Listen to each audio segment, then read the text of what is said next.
aslında bir özelliğim var ama hepimizde olan bir özellik olduğunu belirtmedim. Tanrıyım ben. Sen tanrısın. Ben tanrıyım, evet. İnsan kendi kendini yaratabilir mi? Evet, yaratabilir. Peki buna delilin ne? Buna bir delilim yok.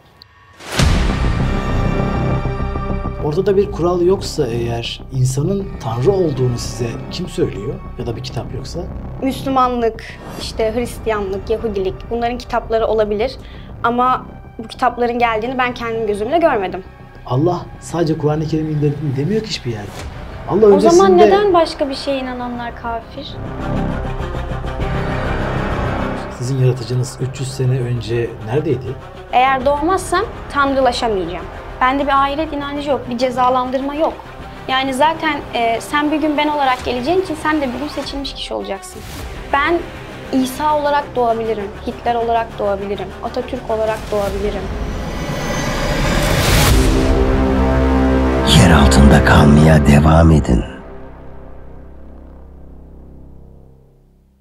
Evet efendim, yer altına hoş geldiniz tekrardan. Ben Deniz Muhammed Bahçecik. Serimiz devam ediyor ve bu hafta panteist inancına sahip olduğunu söyleyen birisiyle birlikteyiz. Panteisti ne olduğunu bilmiyordum. 2 günden hatta 3 günden beridir ciddi bir araştırma içerisindeyim. Panteist nedir? Neye inanır gibi konuları kendi kendime sorduğumda kendi dinimden biraz yola çıkarak mantıklı mı değil mi bu konuyu araştırdım. İşte bununla alakalı da programımızda kendisine, yani bir panteiste soracağız. Buse, hoş geldin. Hoş buldum, merhaba. Nasılsın? İyiyim, siz nasılsınız? Teşekkür ederim. Ben de iyiyim. Teşekkür Programımız boyunca panteist dinini konuşacağız. İslam'la kıyaslayacağız. Programa katılana kadar da panteist inancını duymamıştım. Yani ilk defa senden duydum. İlk defa da karşılaştığım bir konu. Panteist nedir? Neye inanır? Ve panteistin İslam'la arasındaki farklar ne? Bunları konuşacağız. Aynı zamanda panteistlik kafaya yatıyor mu? Akla yatıyor mu? Mantığa yatıyor mu? İşte bunları konuşacağımız program. Hoş geldin tekrardan. Teşekkürler, hoş buldum. Çekim yaptığımız programı daha sonradan kaldırmak, sildirmek ya da bu programı istemiyorum artık bulunmasın demek hakkına sahip değilsin. Onaylıyor musun? Onaylıyorum, evet. Önümüzde bulunan kağıtlarda isim, soyisim, ilçe şeklinde bir adres yazman gerekiyor. Aynı zamanda en aşağısına da katılımcı olarak ismini, soy ismini, telefon numaranı yazman gerekiyor. Buradaki gaye daha sonra bu programdan herhangi bir hak talep edeme ve videoyu kaldırılmasını isteme diye biz bunu yapıyoruz. Bunu da imzalarsan programımız başlayacak. İsim, soy isim, il, ilçe şeklinde, şuraya da isim, soy isim, numara ve telefon numarasından sonra bir imza atarsın. Kayda aldığımız programı daha sonra kaldırılmayacağını, silinmeyeceğini ya da herhangi bir hamlede bulunamayacağını şimdiden sana bildirmiş olduk. Programımız bu halde başlıyor. Seninle alakalı bir takım sorularım vardı kendime sorduğum, senden cevap almak istediğim. Ancak öncesinde seni tanıyabilir miyiz Buse? Sen kimsin? Tabii, ben Buse Arıcı. 20 yaşındayım. Marmaris'te yaşıyorum. Yani çok bir özelliğim yok aslında, bu kadar. Çok bir özelliğin yok. Evet. Bence seni diğerlerinden farklı kılan bir özelliğin var. Bizimle aynı düşünceye sahip değilsin. Ama bu düşüncenin arkası dolu mu, boş mu? Bugün bunu konuşmak istiyoruz aslında. Evet, aslında bir özelliğim var ama hepimizde olan bir özellik olduğunu belirtmedim. Tanrıyım ben. Sen tanrısın. Ben tanrıyım, evet. Peki. Buna geleceğiz birazdan. Neden tanrı olduğunu düşündüğün konusuna değineceğiz. Şunu merak ediyorum. Kitaplarla aran nasıl? İyidir, kitap okumayı severim. Peki hangi tür kitaplar okursun genelde? Yani genellikle fantastik ya da klasikleri okuyorum. Evet. Peki inancını soracak olsak bize nasıl özetlersin? Panteist inancı nedir? Pan tüm demek, teist de işte yani tanrı. Panteizm tüm tanrıcılık. Yani ben ideolojik panteistim. O da hepimizin tanrı olduğuna inanıyorum. Yani ruhu olan herkes tanrıdır. Yani bu böyle konuşurken belki kulağa aşina olmadığı için de dikkat çekiyor. Panteist diyor ki her şey tanrıdır. Evet. Bu inancın birazdan üstüne düşeceğimizi söylemek istiyorum. Şimdi panteizm ile Müslümanlık arasındaki farkları soracak olsak. Mesela öncesinde Müslüman mıydın? Daha sonra panteist mi oldun? Ve genel olarak fark olarak ne görüyorsun? Mesela panteistin Müslümandan farkı ne? Yani çok farkı var aslında. Öncelikle panteizm bir din değil, bir dini görüş. Bir kitabı yok. Yani belirli bir aslında kuralı yok. Sadece biz Tanrı'ya inanıyoruz. Yani hepimizin Tanrı olduğuna inanıyorum. Müslümanlıkla kesinlikle aslında bir bağlantısı yok. Çok alakasızlar. Panteizmde kitap ve Tanrı, Tanrı var, kitap yok diyorsun. Evet. Her şeyin Tanrı olduğunu söylüyorsun ve kural olmadığını da söylüyorsun. Aynen öyle. Ortada bir kural yoksa eğer, insanın Tanrı olduğunu size kim söylüyor ya da bir kitap yoksa? Ya aslında dediğim gibi bu din değil, bir dini görüş olduğu için ilk önce Hindistan'da çıkan bir şey. Orada bir din olarak çıktı, Hinduizm'e dönüştü. Ondan sonra da Yunanistan'da bir felsefi görüşten dini görüşe çevrildi. Yani aslında Hinduizmle bağlantılı biraz. Ama tabii tam olarak aynı değil. O yüzden yani aslında şöyle söyleyeyim. Bunu ben kendim aslında düşünüp kendim bulduğum için gittim araştırdım. Dedim ki böyle bir şey düşünüyorum ben, acaba buna inanan insanlar var mı, yoksa ben kendi kafamda mı kuruyorum? Baktım, araştırdım, buna inanan insanlar varmış. Yani ben bunun aslında tesadüf değil de hani böyle inanmam gerektiği için o yolu bulduğumu düşünüyorum. Hani Müslümanlar der ya, doğru yolu illaki bulursunuz diye. Onun gibi ben kendim doğru yolu bulduğumu düşünüyorum. Yani bir şekilde. ilahi mesaj olduğunu düşünüyorsun. Evet, aynen öyle. En sonunda buldun. Yani inancını aslında kendin türettin. Evet. Peki kişinin kendince bir inanç uydurması mantıklı bir davranış mı sence? Yani şöyle, kime göre neye göre, çünkü diğer dinler de insandan türemiş olabilir. Bunu bilmiyoruz. Bir kitap ya da başka bir şey yok diye bu gerçekliği sorgulanamaz. Çünkü hani Müslümanlık, işte Hristiyanlık, Yahudilik, bunların kitapları olabilir. Ama bu kitapların geldiğini ben kendim gözümle görmedim. Biri yazmış da olabilir. Bize bunu dayatmış da olabilir. Evet. Ya da ona da ilahi bir mesaj gelmiş. O da doğru yolu bulmuş ve kendince bir çıkarım yapıp kendi kitap yazmış da olabilir. O yüzden yani bence mantıklı. Şimdi Kur'an-ı Kerim'den yola çıkacak olursak eğer, Kur'an-ı Kerim'in bir kişi tarafından yazılmadığının aslında birçok delili var. Mesela 1400 sene evvel yazılan bir kitabın günümüzden bahsetmesi, günümüzü anlatması ve gerçekten hiçbir kimsenin değiştirememesi. Mesela bence ilahi bir olaydır bu. Nedenini söyleyeceğim sana. Şimdi bugün Hindistan'daki kitap da, Kur'an-ı Kerim de aynı, Türkiye'deki de aynı. Ve değiştirmeye kalkılsa yine imkansız. Yine değiştirilemeyecek bu kitap. Sence bu kadar kutsal olması, bu kadar böyle değiştirilememiş olması kutsallığının tam olarak karşılığı değil mi? Yani evet, aslında şöyle, panteizmde biz bütün dinlerin doğruluğuna inanırız. Yani biz dinlere aslında yalan demiyoruz ya da yanlış demiyoruz.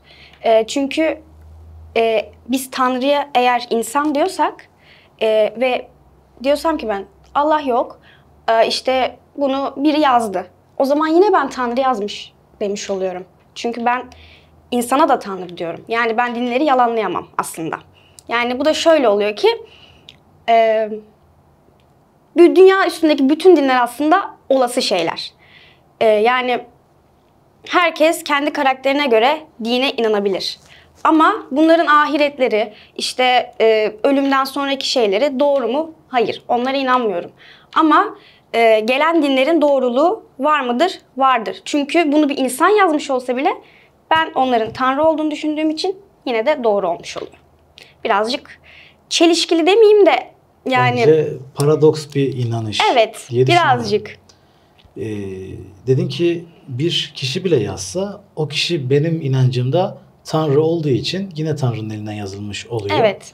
Diye bir inanç söyledin. Böyle bir iddiada bulundun. Peki inancının senesini araştıracak olsak mesela kaç sene önce bu inanç ortaya çıkmış?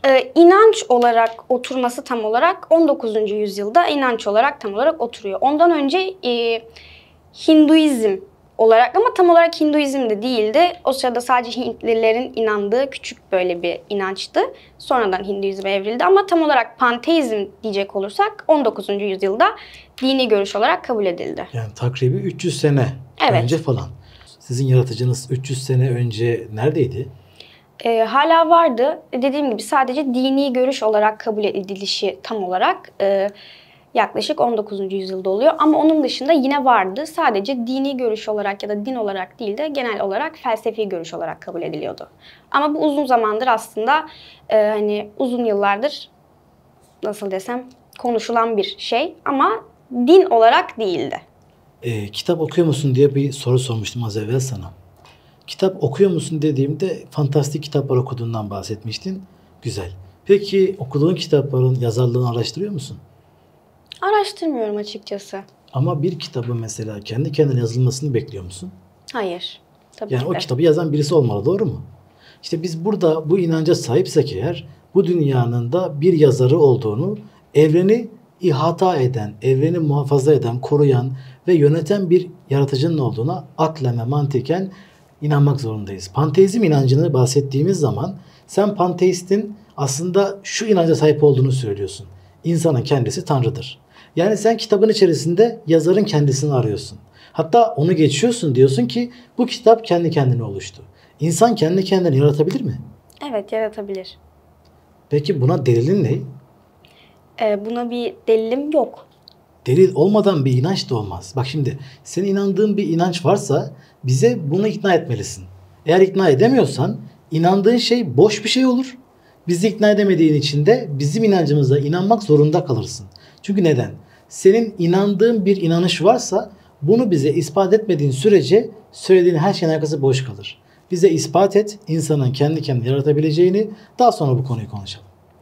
Yani şöyle söyleyeyim, buna tam olarak bir insan kendi kendini yaratır diye delil olarak sunamam. Ama baktığınızda milyarlarca insan var gelmiş geçmiş ve çoğumuz hatta hepimiz hayatımızın her döneminde aynı şeyleri yapıyoruz bir bakıma. Yattığımız bir şekil aynı ya da işte biri bir şey diyor, sen de mi bunu yapıyordun? Sürekli hepimiz aynı şeyleri yapıyoruz. Her canlı bir noktada birleşiyor. Benim inandığım şeyde tek ruh olduğumuz için bu her şey aslında bir noktada bağlanıyor. Herkesin hayatında bir noktada aynı şey yaşanıyor.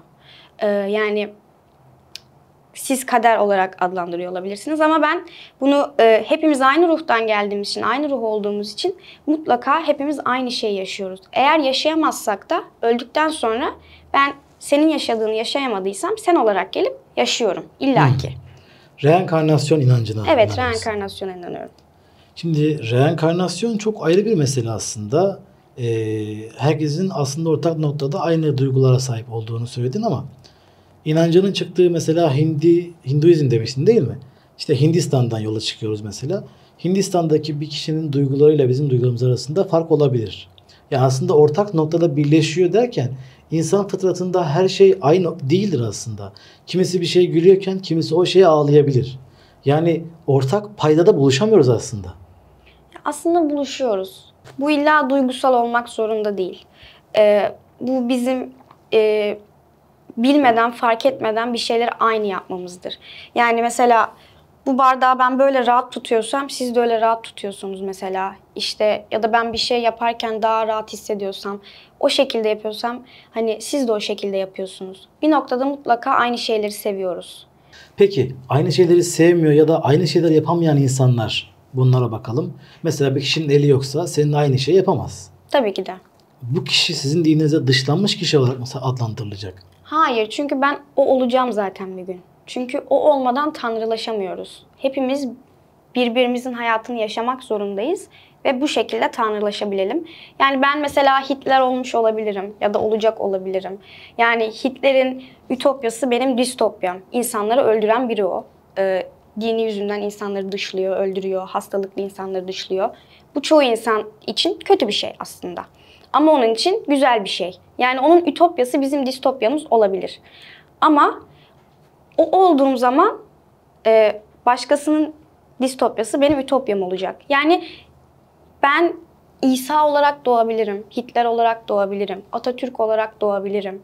Ne bileyim annem olarak doğabilirim, sen olarak doğabilirim. Ki doğabilirim değil, doğacağım. Çünkü eğer doğmazsam tanrılaşamayacağım. Hepimiz birbirimizin hayatını yaşayacağız bir noktada.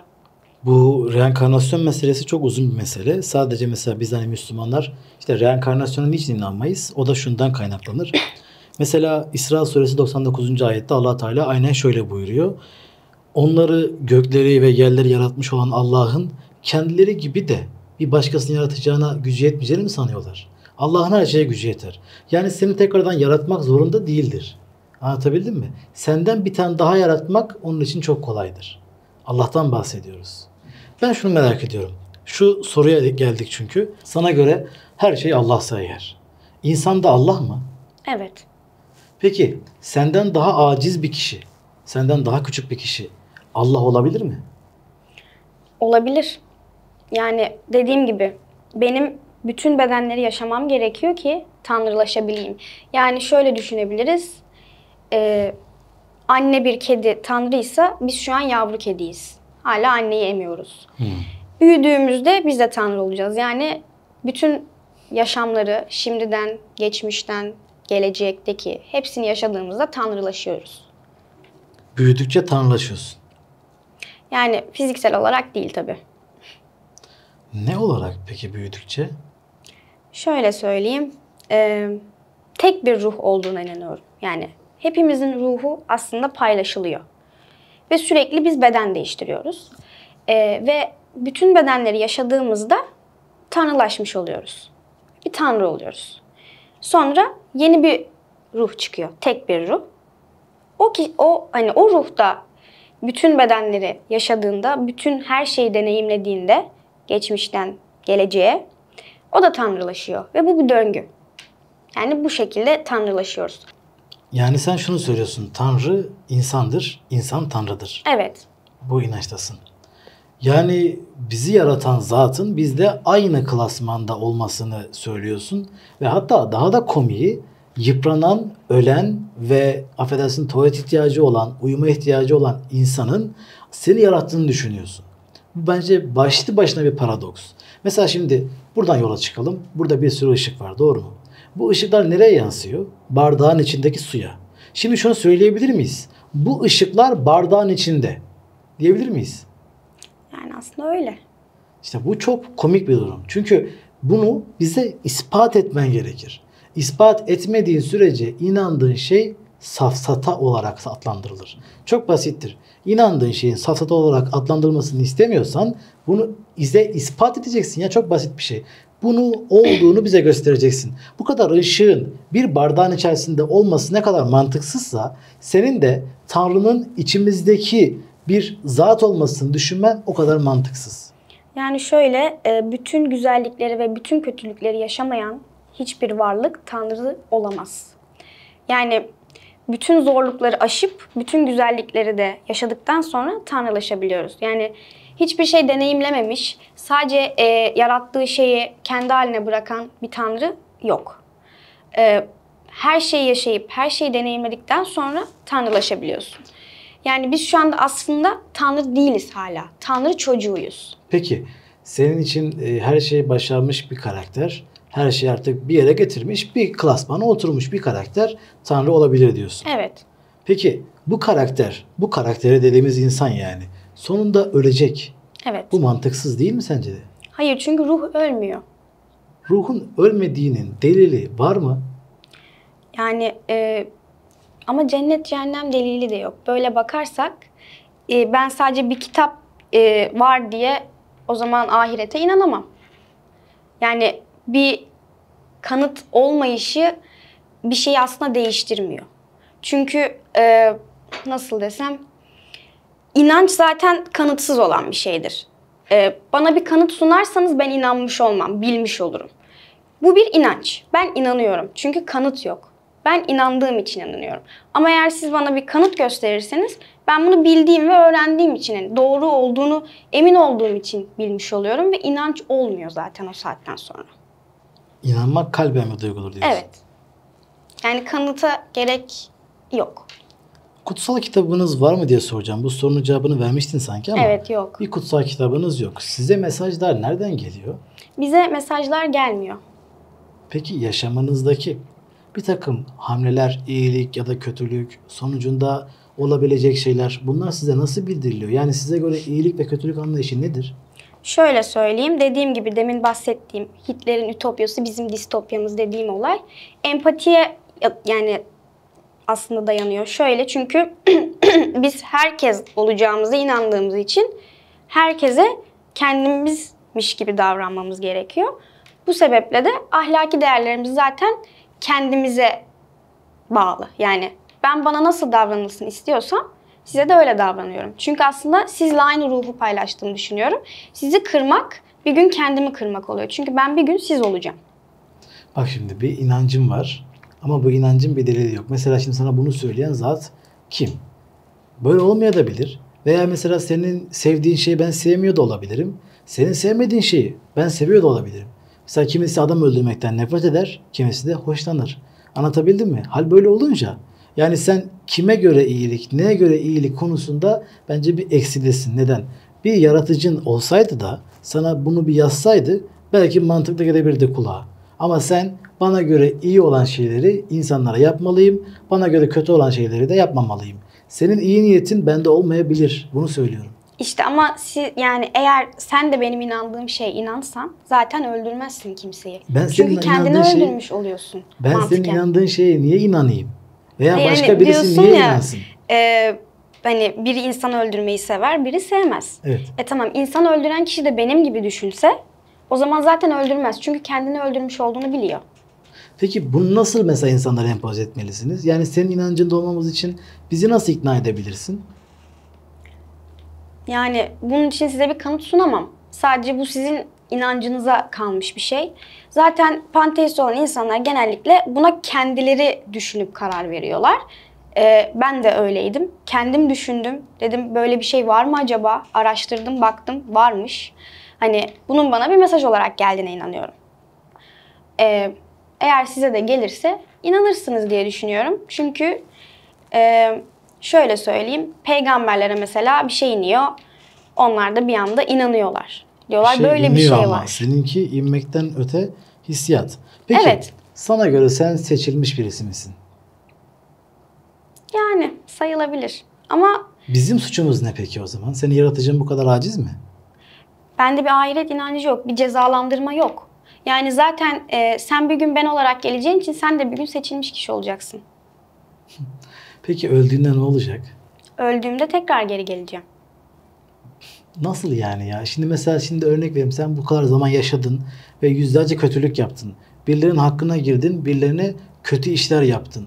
Ve öldüğünde bir başkasının bedenine gireceksin. Ve Evet. hiçbir şeyin karşılığı olmayacak mı? Büyük ihtimalle hakka girdiysem hakkına girilen kişi olarak doğabilirim.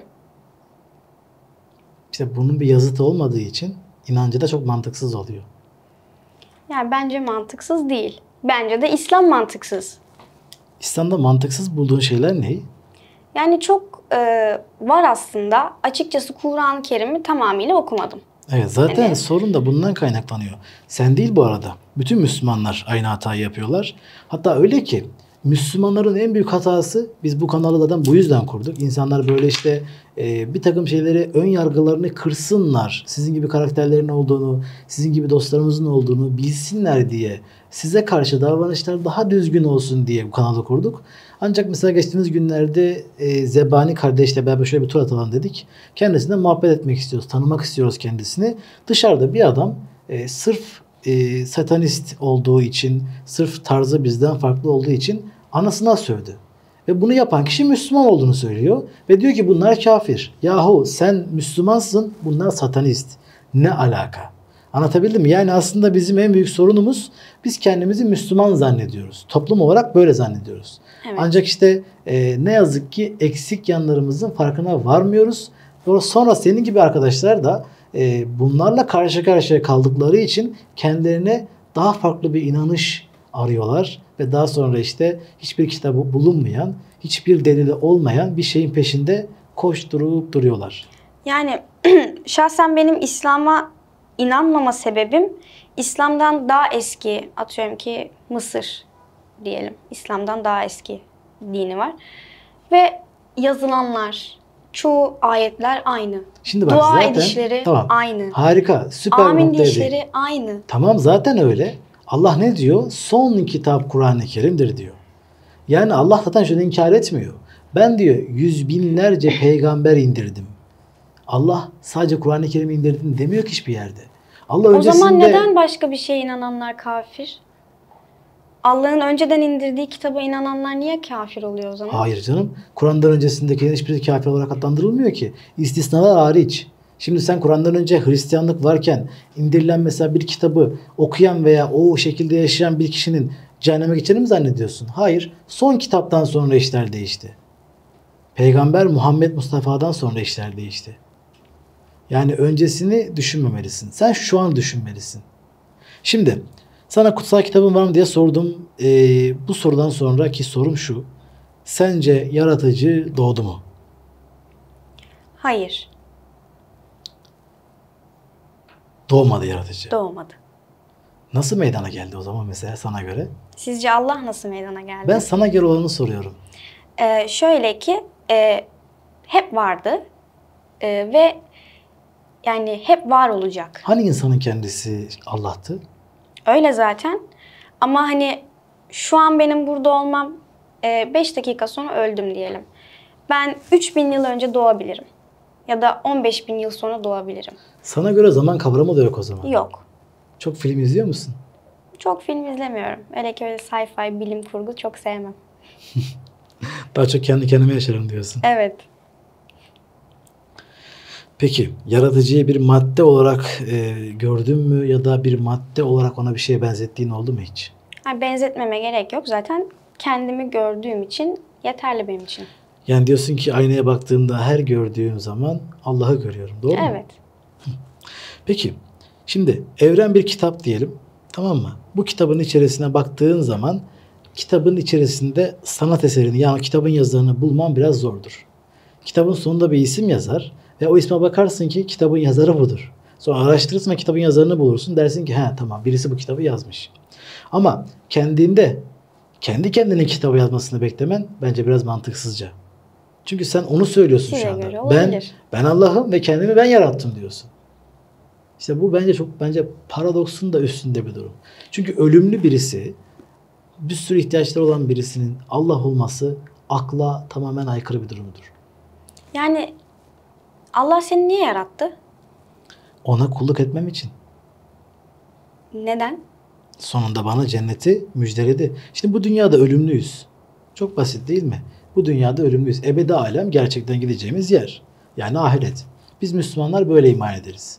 Nasıl yaşarsan öyle ölürsün deriz. Ve şimdi Allah beni yarattı. Bana bir görev verdi. Beni bir imtihana koydu. Ve ben bu imtihanı geçecek miyim? Yoksa bu imtihandan kalıp ebedi alemde daha kötü bir yerde mi uyanacağım? İşte ben buna bakarım. Ben mesela şu anda daha ağırlıklı olarak tabii bir sıkıntımız var. Belki bir sürü yanlışımız var ama daha ağırlıklı olarak işte böyle Allah'a layık bir kul olmayı istiyorum. Ve bu amaç uğrunda çalışıyorum. Allah beni bu yüzden yarattı. Allah ben bilinmiyordum, bilinmek istedim dedi. Kainatı yarattı. Peygamberi gönderdi. Bize müjde olsun diye birçok bilgi içeren kitabı gönderdi. Daha sonra peygamberden gelen şeyleri bize aktardı. Ve böyle yaşarsan böyle olur, böyle yaşarsan böyle olur diyor. Ki zaten bu dünya kalıcı bir yer olsaydı ölüm olmazdı. Gerçekten ahiret inancına inanmak da bu durumu çok mantıklı olmuş oluyor. Çünkü Ama ahiret inancının şöyle bir saçmalık var bence. Şimdi çok iyi durumda bir insan düşünelim ama iyi de bir aynı zamanda. Cennetlik, çok mükemmel bir ama hayatı da harika. tamam. Şimdi yine iyi biri ama hayatı çok kötü. Hangisi daha çok hak ediyor cenneti? Niye ikisi de cennete gidiyor? Niye biri sınanmıyor da sadece bir tanesi sınanıyor? İkisi de iyi insanlar aslında. Neden hani o sadece hak eden gitmiyor? O zaten dünyada gayet güzel bir hayat sürdü. Yani ama diğeri niye sürmedi? Şimdi iyilik herkes için değişkendir. Az evvelki konuya geliyoruz yine. Senin iyiliğinle benim iyiliğim arasında farklar var. Hayır, Allah'ın iyiliğini düşünelim. Hani Allah'a İkisi de uygun Allah'a- yaşadı. İkisi de. Allah'a uygun yaşadıysa tabii ki ikisi de cennete gidecektir. Ama birinin hayatı çok kötüydü. Kötü derken ne anlamda kötü? Çok zorluklar çekti, çok acılar çekti ama diğerinin hayatı çok güllük gülistanlıktı. Onun imtihanı daha ağırdı yani. Evet O ama da neden ona bir daha göre gelmiyorsunuz? mükafatlandırılacak. Bir daha gelmiyorsunuz İslam'da siz geri. Neden sadece Zaten biri biz- sınanıyor da diğeri Biz sınanmıyor? Müslümanlar bu dünyada yaşamak için yaşamıyoruz. Biz ahiret Evet için ama hani varız. niye sadece dünyada iki tane iyi insan varsa niye sadece biri acı çekiyor ve cennete gidiyor? Diğeri de güllük gülistanlık yaşayıp o da cennete gidiyor. Şimdi- Diğerinin suçu ne? Hiçbir fıtratta, hiçbir yerde güllük gülistanlık yaşamak diye bir şey yok. Ya bunu da örneklendirmen lazım. Hangi insan şu anda güllük gülistanlık yaşar? Hangi insan hasta olmadan yaşayabilir? Hangi insanın başında bir dert olmadan yaşayabilir? Herkesin muhakkak karşılaşacağı bir takım sıkıntılar vardır. Doğru mu düşünüyorum? Yani mutlaka diyemeyiz. Bence Yani bu güllük masal bence gülistanlık seni yaşayan anlattı. insanlar vardır. Bence seni bu anlattı biraz masala doğru gidiyor. Hayır, durumu iyidir. Büyük bir hastalık geçirmemiştir. Grip olmuştur sadece. Hastalıktan ölmemiştir. Eceliyle işte atıyorum ki yaşlılıktan uykusunda ölmüştür. Gül gibi bir hayat yaşayıp göçmüş gitmiştir. Bir tane daha insan vardır. Sokaklarda kalmıştır, tacize uğramıştır, hırsızlık işte yapılmıştır, malını çalmışlardır. Ama yine de iyi bir insandır. Kendi güzel durumda olan da iyi bir insandı. İkisinin de cennetlik bir durumu var. Ama niye diğerine böyle sınavlar verilmedi de o daha güzel yaşadı, zorlanmadan. Ama ikisi de cennete gitti. Neden yani? İmtihan inancı. Ama bir daha geri gelmiyorsunuz siz yani Ama biz sonuçta. bu dünya için yaşamıyoruz işte Buse. Evet ama neden sadece bir kişi acı çekiyor da diğeri çekmiyor? İkisi de cennete gidecek evet ama o zaman hepimiz aynı imtihanı yaşamalıyız. Çünkü sizin inancınızda bir daha yaratılmak yok. Bir kere geliyorsunuz ve ahirete gidiyorsunuz. Neden bazıları acı çekiyor da bazıları çekmiyor? Bazıları imtihana uğruyor da bazıları uğramıyor yani? Allah bize cenneti nasip etsin inşallah. Umarım. Peki, dünyada var olan her şey yok olmaya, yıpranmaya mahkumdur. Şimdi sen de yaratıcı bir madde olarak görüyorsun ya, tam bu soruya geleceğim. Seni yaratan zatın yıpranacak ve ölecek olarak görmen biraz mantık çerçevesi dışında kalıyor. Bu konu hakkında bana net bir şey söyleyebilir misin? Evet, dediğim gibi zaman ve mekan kavramı olmadığı için biz sürekli yıpranıyoruz. Belki şu an hani dünya yok oluyor ileriki zamanda ya da geçmişte işte şu an savaşlar oluyor. Ama biz şu an buradayız. Yani bu sürekli olan bir şey ve bu bir döngüde. Ve bu hiçbir zaman bitmiyor. Hani biz şu an diyoruz ki 3000 yıl önce. Ama şu an 3000 yıl önce de yaşayan insanlar hala yaşamaya devam ediyor. Ama biz o zamana erişebilecek bir güce sahip olmadığımız için biz onu göremiyoruz aslında. Şimdi sen diyorsun ki o zaman bir sürü evren var. Evet, paralel evren gibi düşünebilirsiniz aslında. Yani böyle adlandırılmak yanlış ama öyle düşünebilirsiniz. Yani her şey şu an aynı anda oluyor. Yani bizim izlediğimiz tarihi filmler mesela ya da belgeseller şu an yaşanıyor aslında bence. Ya da gelecekte olabilecek şeyler tabii onları bilmiyorum ama şu an zaten yaşanıyor. Biz tarihteyiz şu anda. Biz öldük. Ama bundan haberimiz yok. Ve biz şu anda bir döngünün içerisindeyiz sürekli. Ama bizim buna anlayabilecek bir kapasiteye sahip değiliz daha. Çünkü daha tam olarak tanrılaşmadık. O yüzden yaşamaya devam ediyoruz. Peki büyüdükçe tanrılaşacağından bahsetmiştin. O zaman ne zaman sen böyle tanrılaşacaksın ve ne zaman bunları çözebileceksin? İşte gelip geçmiş bütün bedenleri deneyimledikten sonra tanrılaşıyoruz. Nasıl yani? Şimdi sen örnek veriyorum öldükten sonra başka bedene gireceksin ve daha sonra başka bedene gireceksin. Böylece tanrılaşmaya mı başlayacaksın yani? Evet ama Şu an sadece ben olarak kaçıncı düşünmeyin. level'dasın şu anda? Bilmiyorum. Bilmediğin şeyi tanrılaşmayla nasıl bağdaştırabilirsin? Yani belki şu anda son level'dasın haberin yok. Olabilir ama ben son level'daysam sen de son level'dasın. Çünkü aynı ruhu paylaşıyoruz. Ne alakası var? Senin ölmen, dirilmenle benimki bir olabilir mi? Onunla alakası yok. Dediğim gibi zaman ve mekan kavramını biz bilemeyiz. Biz o kudrete erişemeyiz. Zaman mekanı bilememek ne demek ya? Şu an saatler, zamanlar akmıyor mu? Tarihin farkında Bize değil göre miyiz? akıyor olabilir ama aslında akmıyor. Şimdi sen yarını mesela merak etmiyor musun? Ediyorum tabii ki de ediyorum. Ama Demek ki zaman anlayışın varmış. tabii ki de var çünkü biz ona erişemeyiz. Biz anlayamıyoruz. Ben de mesela senin şu anda düşüncelerinin böyle bir garip olduğunu düşünüyorum. Mesela bunun bir delili de var yani. Şu an konuştuklarım bir delil buna. Hani bunu mesela sana ispat edebilirim. Seni izletsem sana mantıki bir şekilde dersin ki evet saçmalamışım. Mesela ben şimdi bunu böyle düşünüyorum ve sana ispat ediyorum. Sen de bana öyle bir şey söyle ki ben zamanın böyle tam olarak anlaşılmayacak bir şey olduğuna inanabileyim. İşte size onu ispat edemem. Çünkü Edemediğim dediğim bir gibi şeye inanmak mantıksız bence. yani Allah'ın varlığını ya da kudretini siz bana ispatlayamıyorsunuz. Çünkü Kur'an'da da bu geçer. Biz onu anlayamayız. Biz o kudrete erişemeyiz. Bizim Neresinde aklımız geçiyor Kur'an'ın? ona ermez. Ya Kur'an'da geçmiyor mu?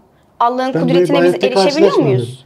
Ben Allah'ı anlayamazsınız diye bir ayette karşılaşmadım. Hayır, anlayamazsınız değil. Onun şeyine erişemezsiniz. Onun bir vücudu yoktur. O bir Tabii ki şey de değildir. onu hiçbir zamanda, mekanla aynı şeye getiremeyiz. İşte zamanla mekanla aynı şeye getiremeyiz. Kendiniz diyorsunuz. Benim anlayışım da o. Zaman, mekan bizim anlayabileceğimiz bir şey değil. Tanrılaştığımızda biz anlayacağız. Yani senin deyişinde Allah olduğunda ben onu anlayacağım. Ama şu an o kudrete erişmedik biz. O yüzden anlayamamamız ve sana anlatamamam çok doğal. Peki, sence kanunlar tek başına iş yapabilirler mi? Nasıl yani? Yani mesela ülkenin kanunları var Hı hı. ve bu kanunları hiç kimse dokunmadan kendi kendine insanların işte ahlaki durumlarını, ne bileyim işte mahkemeye çıkmasını, cezaevine girmesini kendi kendine belirleyebilir mi kanunlar? Hayır. Şimdi diyeceksin sizin bir kitabınız yok, kuralınız yok. O zaman nasıl olacak? Dediğim gibi demin dediğim şey oluyor. Geleceği görebiliyorsunuz ama. Demin dediğim şey oluyor. Şöyle ki ben eğer sen olduğuma inanıyorsam, ben bu inanca sahipsem zaten benim bir kitaba, bir kurala ihtiyacım kalmıyor. Çünkü Şimdi- inancım benim empatiye dayanıyor. Anladım. Ve empati duyduğumda zaten sana zarar vermek istemem. Sağlıklıysam zihinsel olarak ve buna inanıyorsam zaten kötü bir şey yapmıyorum. Aslında kanunları şu yüzden sormuştum. Kanunlar birisi tarafından yazılır ve birileri tarafından da yönetilir. Haliyle kiminin hapishaneye gireceğini, kiminin serbest kalacağını birileri belirler. Ama neye göre? Kanunlara göre. Şimdi ben masanın üzerinde bir kroki bulsam ve bu binanın krokisi olsa bu kroki.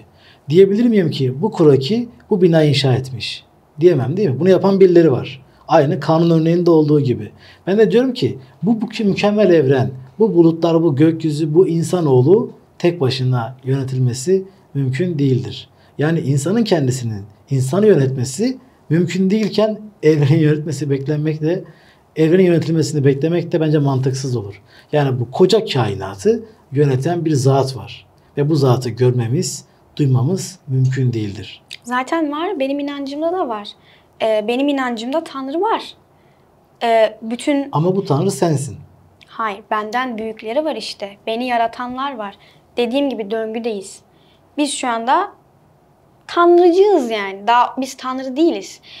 Bütün dediğim gibi bütün hayatları deneyimlediğimizde tanrı oluyoruz. Zaten bizden önce bunu deneyimleyip bizi yapmış bir tane tanrı var. Ve bu döngüde.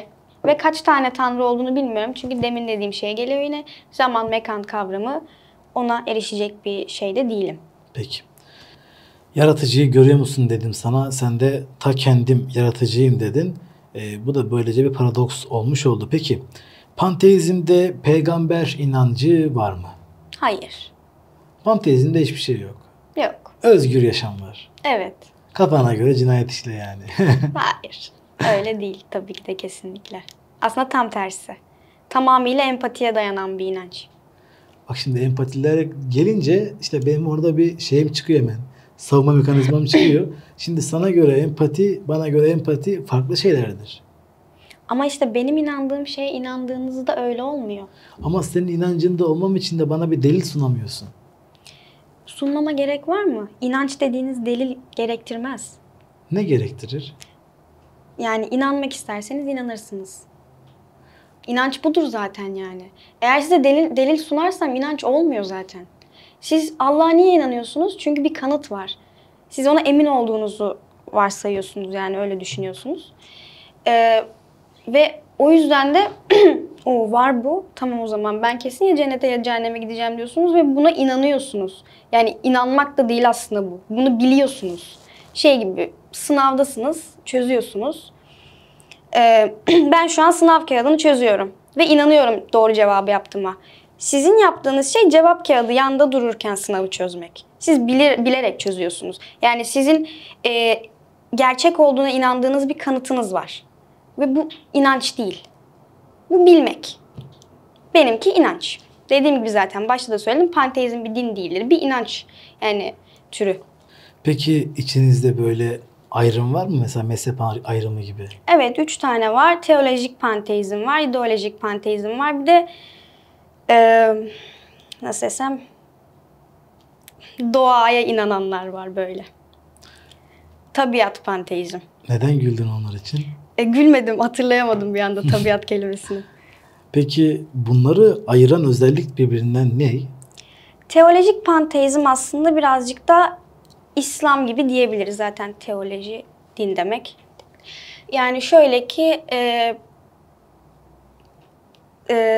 nasıl desem, siz diyorsunuz ya Allah her yerdedir ama her şey Allah değildir. Her yerdedir, o her şeyi görür, her şeyi duyar.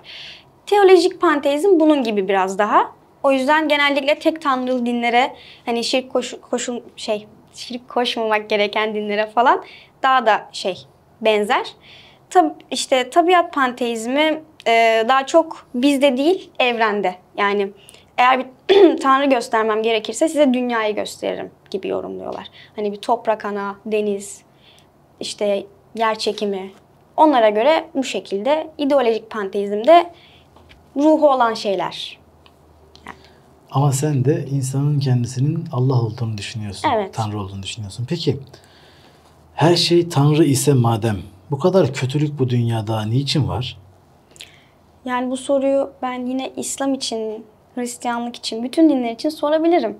Ben senin için soruyorum. Yani çok klasik bir soru bu. Kötülük tabii ki de var. Çünkü herkesin her şeyi, dediğim gibi başta, deneyimlemesi gerekiyor. İyiyi ve kötüyü deneyimliyoruz. Ondan sonra her şeyi bilen, her şeyi görmüş, her şeyi hissetmiş bir varlık olarak tamamlıyoruz.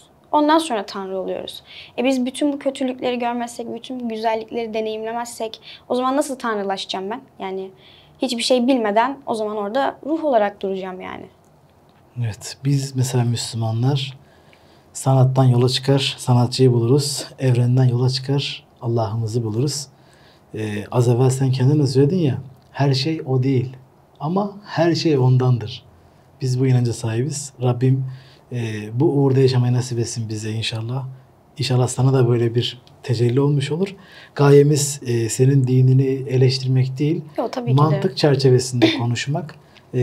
Aslında burada İslam'ı da tartışmayalım. Yani tüm dinleri kenara bırakalım. Mantık var mı yok mu diye bakalım olaya desek yine bunlar konuşmak zorunda kalacağız yani. Şimdi panteizmde ayrımlar var dedin. Hatta ayrımları da saydın ama şunu merak ediyoruz. Mesela sizin yaratıcınıza, daha doğrusu kendi kendinize bir ibadetiniz var mı? Hayır, ibadetimiz yok. Yani Yaratıcı sizden ne istiyor peki? bizden hiçbir şey istemiyor. Bizim sadece yaşamamız lazım. Bu kadar. Peki bunun bir ottan ne farkı var? Ot gibi düşünmeyin. İstediğiniz şekilde yaşayabilirsiniz. Yani şöyle, panteizmde dediğim gibi başta söylediğim, dinler yanlış değildir. Siz panteist olmayabilirsiniz. Çünkü bizim cennet cehennem kavramımız yok. Siz Müslümansınız. Benim inandığım Tanrı sizin bunun için cezalandırmayacak. Budistleri, Hristiyanları, Yahudileri, hiç kimseyi cezalandırmayacak bunun için. Siz bunu deneyimlemek zorundasınız zaten. Çünkü hani ben de bir gün Müslüman olacağım. Ben de bir gün Hristiyan olacağım. Ben de bir gün işte Hindu olacağım, Budist olacağım. Hepsini deneyimleyeceğim zaten. İbadet edeceğim. Bazen etmeyeceğim. Ateist olacağım. Agnostik olacağım. Hepsini deneyimleyeceğim için aslında hayatımızın bir döneminde, yani daha doğrusu ruhumuzun bir döneminde ibadet ediyoruz. Ve inanıyorum. Ben gelmiş geçmiş bütün dinlere inanıyorum zaten aslında. Yani sen o zaman Müslümanlığa karşı bakışında bir sıkıntı yok. Hayır, Müslümanlığa karşı bakışımda kesinlikle bir sıkıntı yok. Çünkü zaten hani benim kabul ettiğim şey buna aykırı. Çünkü ben eğer Tanrı olduğumu kabul ediyorsam, hani bunu iddia ediyorsam, hani Müslümanlığa yalan diyemem. Çünkü bunu bir insan yapmış olsa bile zaten Tanrı yapmış oluyor. Yani ben kendim yapmış oluyorum bunu. O yüzden dünya üstündeki bütün dinler kendi çaplarında hepsi haklıdır benim gözümde. Yani daha doğrusu bütün panteistlerin gözünde böyle olması gerekiyor. Bazıları böyle düşünmese de. Yani herkes... Kendi içinizde çelişiyorsunuz yani. Çelişmiyoruz, hayır. Şöyle, ben sen olduğum için ben Hazreti Muhammed de olabilirdim, o da olabilirdim. Hatta belki oldum, bilmiyorum. Hiçbir şeye yanlış diyemem. Çünkü yine empatiye geliyor. Ben herkes olduğuma inanıyorsam, tek ruh olduğuna inanıyorsam kimsenin fikirlerine saçma diyemem. Çünkü onu bir gün ben savundum. Hayatım, ruhumun bir döneminde ve ben bunu bilmiyorum. Ama ben bunu savundum. O yüzden hiçbir şeye yanlış diyemem aslında. İnancınızda özel günler var mı? Hayır, yok. ülkemizde kaç tane panteist vardır? İnanır mısınız hiç bilmiyorum. Yani bunun için böyle şeyler kuruldu, cemiyetler çok eskiden falan ama ülkemizde kendi tanıdığım panteist bile yok açıkçası. 2 tane falan belki var. Yani tanımıyorum aslında hiç panteist. Reenkarnasyona inanıyorum dedin. Yani geçmişte bir bedene sahip olduğunu, öldüğünü ve yeniden dirildiğinden bahsettin. Peki bunu hatırlıyor musun? Mesela son öldüğün karakterini hatırlıyor musun? Bu da şey gibi ya, film karakteri gibi ama biraz. Yani hatırlamak isteyenler varsa bunun için meditasyon yapabilirler. Bunu görebilirler. Bunun için yöntemler var. Ben istemedim. Yani pek bilmek istemiyorum açıkçası. Onun dışında bunu hatırlayan insanlar çok var yani. Bunun üstüne araştırmalar, belgeseller, bir sürü kanıtlar da var reenkarne üzerine. Yani her an herkes olabilirsiniz. Hiç fark etmiyor. Ama öğrenmek isterseniz de öğrenebiliyorsunuz yani. Peki ölmekten korkuyor musun? Hayır, korkmuyorum. Yani yeniden başka bedene gitmekten korkmuyorsun. Hayır, korkmuyorum çünkü öldüğümüzde ruhumuz o kadar uzun süre bedenden ayrı kalmıyor. O yüzden bir farkındalık yaşayamıyoruz aslında. Hatırlamamızın küçük bir sebebi de o. Çünkü hani uzun süre Tanrı katında kalmadığımız için, tekrar bir bedene geçtiğimiz için hızlıca bunun farkındalığını yaşayamıyor ruhumuz. Şimdi sen yaratıcı olduğuna göre kendi benliğini yaratıcı olarak görüyorsun. Şimdi bu soru çok saçma olacak ama Tanrı'nla görüşebiliyor musun? Dediğim gibi biz daha hala tam olarak Tanrı olmadık. Olmuş olan tanrılarımla ölmeden görüşme şansım yok. Bir iletişim kuramıyorum. Hayır. Yanlış bilinen şeyler vardır mutlaka panteizmle ilgili. Mesela nedir? Yanlış bilinen şudur ama doğrusu budur diyeceğim şeyler var mı? Yanlış bilinen, yani panteizm aslında çok yaygın bir inanç olmadığı için yanlış bilinen çok şey yok. Ama şey var genellikle. Hinduizm sanıyor herkes panteizmi. Panteizm bir din değil, bir inanç türü. Yani daha doğrusu dini görüş. Ve Hinduizmle aslında çok da alakalı değil. Orada bir piramit sistemi, çok farklı şeyler var. Genellikle karıştırılan Hinduizmle karıştırılıyor. Onun dışında çok da yanlış bilinen yok açıkçası. Hatta genellikle bilinmiyor. Peki bilinmeyen bir inanca inanmak yerine kitabı olan, peygamberi olan, akla yatan, içerisinde güzel şeyler bulunan ve gerçekten böyle baktığında kusursuz gözüken bir inanca inanmak yerine niçin panteizmi tercih ediyorsun? Çünkü inanıyorum. Bilmek istemiyorum ben, inanmak istiyorum. Dediğim gibi siz inanmıyorsunuz. Şimdi ben örnek vereyim, bir bardağa tapabilirim o zaman senin inancına göre. Ben bardağa inansam bu da bir inanç olacak. Evet, olabilir. Çünkü o inanmak, yani inanmak size kalmış bir şey. Zaten Tanrı budur yani. Tanrı'ya inanmanın olayı budur. Ya da bir şeye inanmanın olayı budur. O yüzden kitabı olan bir şeye inanmak inanç olmuyor bence benim görüşümde. Yani senin inancında bardağa inanmak gibi bir şey yani. Bardağa inanmak gibi bir şey değil. O birazcık absürt açıkçası yani. Bardak çok materyalist bir şey. Ruhu yok. Hiçbir şey yok. Ama hani ruhu olan bir şeye inanmak tabii ki de olabilir. Ben şahsen inanmıyorum. Ama hani ben inanıyorum, ben inanmak istiyorum derseniz inanın. Ama ruhu olmayan bir şeye inanmak saçma. O zaman bir bardağa tapmak olayı mantıksız ama bir insana tapmak olayı mantıklı. Tabii, çünkü bir bardağın ruhu yok ama Kaç tane benim bir tanrınız ruhum var? Bilmiyorum. Bilmiyorum. Yani sayısı çok o zaman. Çok olabilir, az olabilir. Hiçbir fikrim yok.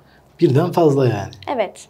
Peki. Zaten panteizm, pan tüm demek yani tüm tanrıcılık. Olabilir. Birden fazla tanrının olmasına inanmalık. Mesela baktığımız zaman şöyle örnek veriyorum, mesela Buse'yi ben yaratacağım. Bir de diyecek ki hayır yaratmayacağım. O diyecek ki hayır yaratmak zorundasın. O diyecek ki hayır yaratamazsın falan. Böyle bir paradoksa girecek. Yani sence koskoca Tanrı Öyle buna bir izin verir mi? paradoks imkansız. Çünkü zaten hepsi benim olduğum şekilde oluyor ve sonradan tanrılaşıyor. Dediğim gibi bu bir döngü. Yani o da benim yerimdeydi ve her şeyi deneyimleyip tanrılaştı. Sonra diğer ruhu Söz hakkı oluyor mu koydu. sonra peki? Siz tanrılaştığınız zaman söz hakkınız oluyor mu? Hayır, onlar Takılıyorlar kendi kafalarında yani. Ruhani Anlaşıldı. aleme bak şöyle söyleyeyim. Ruhani aleme geçiş yapıyorsunuz ve tanrılaşıyorsunuz. Ama orada ne bir fiziksel cennet ya da size sunulan başka bir şey, hiçbir şey yok. Yani boşlukta süzülüyorsunuz. Aslında bir tık hiçlik diyebiliriz. Belli canım. o Yani zaten de. benim tanrılarım beni buradan kontrol etmiyor ya da beni izlemiyorlar. O zaman senin Tanrı'nın ne sıfatı var? Benim tanrımın bir sıfatı yok. Benim tanrım yani tanrı demek yani şöyle söyleyeyim. O sadece benim ruhumu yarattı. Ve beni hani çocuğuyum ben onun. Sen de onun çocuğusun. Hepimiz onun çocuğuyuz. Ve bir gün biz de büyüyüp tanrı olacağız ve sonra bizim çocuğumuz olacak. Onun çocuğu olacak ve bu dediğim gibi bir döngü. Yani tanrı sadece kendinden bir parçayı koparıyor. Bir ruh. Ondan sonra da bırakıyor yani. Bizi etkileyen ya da kontrol eden herhangi bir unsur yok. Nasıl yaratılıyorsunuz? Nasıl doğuyorsunuz? Nasıl büyüyorsunuz? Bunları yöneten bir şey olması gerekmez mi? Mesela ana rahmine giren bir kan pıhtısı çocuğa dönüşüyor. Bu sistematik bir şey mi? Yani sana göre bunlar rastgele durumlar mı? Yani Allah dünyayı nasıl yarattı, gücü kudreti bilinmez. Söyleyemezsin nasıl yarattığını. Nasıl yarattığını bilmiyorsun. Ama sen Ben de diyorsun sana ki- bunun cevabını veremem. Çünkü o zaman Tanrı olmaz.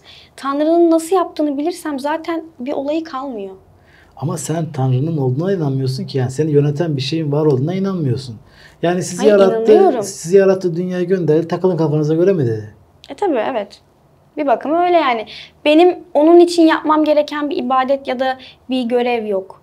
Ya da kötü bir şey yaptığımda ceza almıyorum. İyi bir şey yaptığımda bir ödül almıyorum.